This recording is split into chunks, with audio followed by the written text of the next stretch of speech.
Vengo a plantar las ideas de la libertad, dijo Javier Milei en su llegada a Davos. Todavía no ha tenido su discurso, un discurso de poco más de 25 minutos por lo que se conoce a esta altura aquí en la Argentina. Claro, estamos muy atentos a todo lo que haga el presidente y también a lo que suceda en su gestión de gobierno. Ramiro Gamboa es analista político y está para acompañarnos con su análisis. ¿Qué tal? Un gusto, ¿cómo estás? Bien. Digo, el gobierno está en un momento clave de la gestión, ¿no? Y hace muy poquito que ha asumido 38 días. Digo, ¿cuál es el mayor desafío que tiene hoy Javier Milei?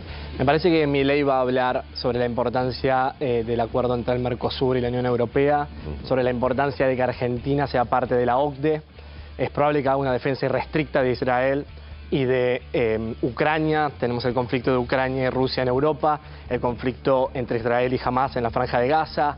Ahora también está habiendo un pequeño conflicto que no sabemos las consecuencias y la magnitud en el Mar Rojo, que es el mar que une el Océano Índico con el Mar Mediterráneo. Sí, que completa la tensión en toda la región. Completamente. Y a la altura de Yemen, los hutíes están atacando a barcos internacionales de Israel y de distintas partes del mundo que pasan por allí. Por eso Gran Bretaña y Estados Unidos están atacando a los hutíes y han secuestrado algunos barcos de ellos. Los hutíes es este grupo islamista que está aliado a Irán y está aliado a Hamas. Y el último conflicto que quería mencionar es el de China y Taiwán.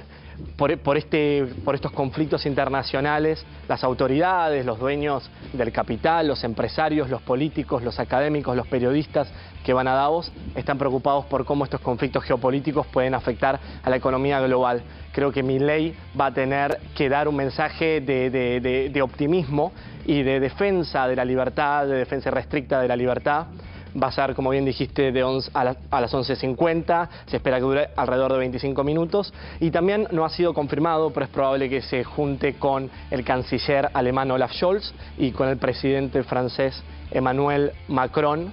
Y lo que sí está confirmado es que a las 13:30 se va a reunir con la titular del Fondo Monetario Internacional, Kristalina Georgieva, con quien probablemente vaya a hablar sobre la importancia del desembolso de 4.800 millones de dólares. Ahora, Ramiro, por todo lo que acabas de describir a nivel geopolítico, se juega mucho Milei y la postura argentina va a tener que ver no solamente con lo comercial, sino también con la tensión o no con distintas naciones, ¿no? Con las relaciones con los distintos países.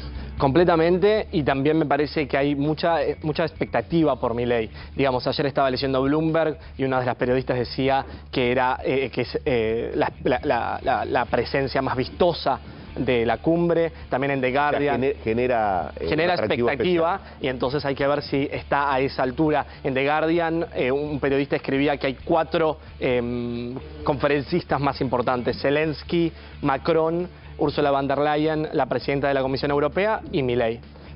2 datos de color que me parecen importantes. Se ha transformado en un foco de atracción. Completamente. Ramiro, ¿qué quiere decir Milei cuando dice o cuando manifiesta que él va a plantar las ideas de la libertad y que la Agenda 2030, saber un poco de qué se trata, está contaminada de socialismo? Bueno, la Agenda 2030 es una agenda que comenzó en el 2015 y que trata de combatir el cambio climático. Algo en lo que Milei no cree. Algo en lo que Milei no cree. Hay 4 ejes temáticos de este foro. Es la geopolítica, el desarrollo económico, la inteligencia artificial y el cambio climático. Milei va a hacer una defensa teórica, con una dimensión teórica de la libertad, por lo que él cree que es la libertad y también por los ejes principales de su gobierno. Veremos cómo lo hace. Ahora, como analista, ¿observás que Milei va dejando esas posiciones inflexibles? Digo, la relación con el Vaticano está ahora en un tiempo en el que uno no imaginaba al que se podía llegar, ¿no? Después de haberse enfrentado verbalmente como lo hizo, ¿no? Es decir, ¿dejará esas posiciones rígidas Javier Milei en algunos temas? Creo que sí, Milei no es tonto. Milei sabe ir para atrás, por algo es el presidente. Hay mucho interés. Diana Mondino se va a encontrar con empresas globales como Coca-Cola, Visa, con Nestlé, con sus pares del Reino Unido, con David Cameron, que es el ministro de Relaciones Exteriores del Reino Unido, con sus pares de Lituania, la República Checa, y de otros países, y también con la secretaria de Estado de Suiza. Hay mucho interés por Argentina. Ayer el jefe de gabinete, Nicolás Pose, y Luis Caputo, el ministro de Economía, se encontraron con la número 2 del Fondo Monetario. Hoy Milei se va a encontrar con la número 1. Creo que él sabe ir para atrás y sabe, digamos, poner paños fríos en donde había... Ahora, Ramiro, ¿dónde estás viendo esto? Porque la pregunta que uno se hace es si lo que llama la atención es el experimento Argentina en términos de un ultraliberalismo en las decisiones que ha tomado y el modo en que las ha llevado adelante, una ley de las características de la que se está discutiendo en el Congreso, un decreto de necesidad de urgencia que nadie avala, o es lo excéntrico, digamos, del personaje. Cuando Javier Milei dice, yo quiero consolidarme en esta reunión como un líder mundial de la libertad, ¿se está planteando en términos de gestión, de un análisis racional de la gestión o la excentricidad del personaje?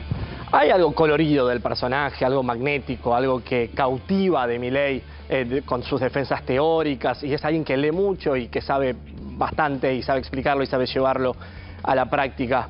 No sé exactamente... Es lo que tiene que demostrar, digamos, ¿no? Es lo que tiene que demostrar constantemente. En este Foro Económico Mundial, que fue creado en 1971 por un profesor, un ingeniero alemán que se llama Klaus Schwab, que es quien va a presentar a Milei. Él presenta a los personajes más importantes, más relevantes exactamente. Está viendo una importancia mayor por el sur global. En el 2017 inició la conferencia Xi Jinping de China, en el 2018 Narendra Modi de India, en el 2019 fue invitado Bolsonaro. Este foro no quiere ser visto únicamente como parte de la agenda liberal, como parte de la agenda de Norteamérica y de Europa Occidental y únicamente con líderes socialdemócratas, sino que también quiere darle la bienvenida a otros líderes que también creen en el capitalismo, pero quizá tienen una mirada más atenuada y menos férrea de defensa de la democracia. Creo que Milei es bienvenido por eso y veremos cómo se desarrolla y también si él puede estar a la altura de las expectativas que está generando, porque lo que sí es innegable, Pablo, es que ha ganado con el 55% anunciando. Sí, lo que está en discusión es cuánto apego a la democracia efectivamente tiene para completamente el mandato. Completamente de acuerdo y de hecho es imposible derogar tantas leyes por decreto, la falta de diálogo que está habiendo en las comisiones. El otro día una diputada de La Libertad Avanza maltrataba a Carla Carrizo del radicalismo porque le decía que si se quería ir a dormir, que se puede ir a dormir, digamos, una falta de conexiones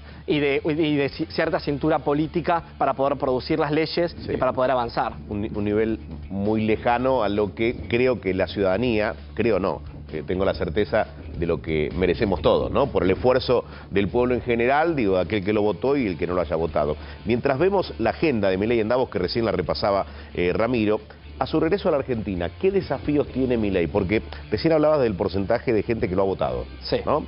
En un relevamiento de Opinaya, a varias preguntas que formularon, una de ellas, ¿estás de acuerdo con que se ajuste el sector público?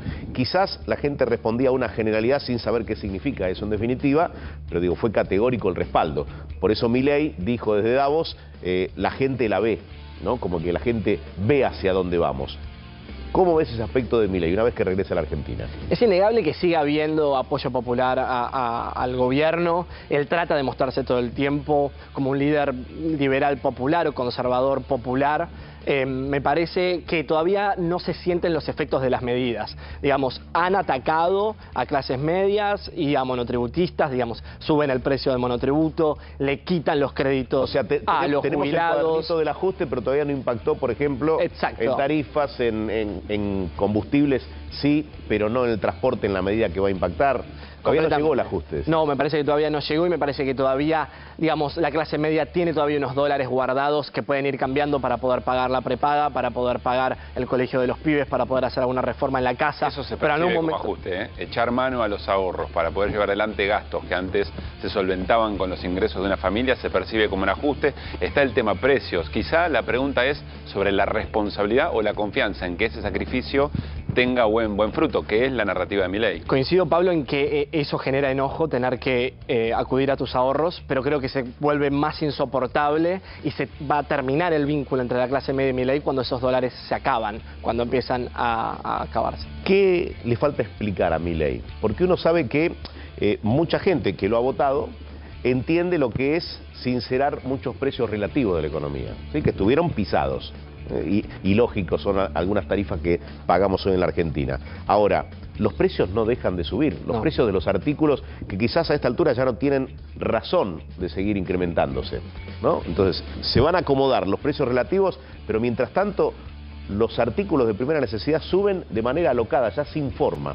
¿Qué le falta explicar al gobierno en materia económica o qué no está sabiendo comunicar si consideras que algo no lo está haciendo bien? Eduardo, me parece que en el vocabulario del gobierno no hay una política de ingresos, no se habla de salarios, no se habla de jubilaciones.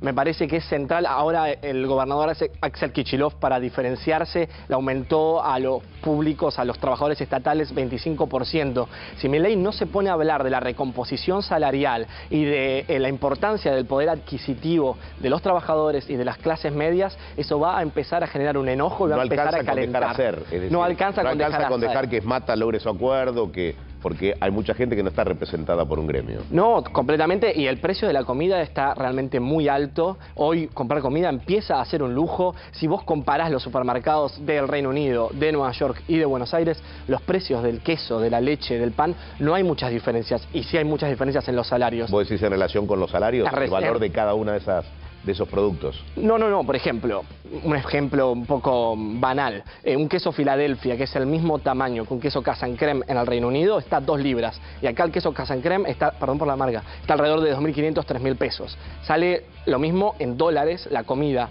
en Londres y en Buenos Aires. Con un ingreso menor. Con un ingreso mucho menor, y el salario mínimo es mucho menor. Entonces me parece que Milei, que sigue teniendo niveles de aprobación, que Opinaya dijo que el 63% de la población está de acuerdo con lo que está haciendo Milei, tiene que empezar a incorporar en su vocabulario, en el párrafo que va construyendo, la importancia del salario y la importancia de cuidar a la clase media, que en gran parte son quienes lo votaron. O sea, están los sectores más vulnerables por los que pidió supuestamente, o bueno, abiertamente el Fondo Monetario Internacional. No descuiden a esos sectores más necesitados, pero también hay una franja media que la va a pasar muy mal. Completamente, la va a pasar muy mal por también las medidas que toma, porque digamos, antes le devolvían el IVA por cuando compraban la comida, hoy no se lo devuelven más.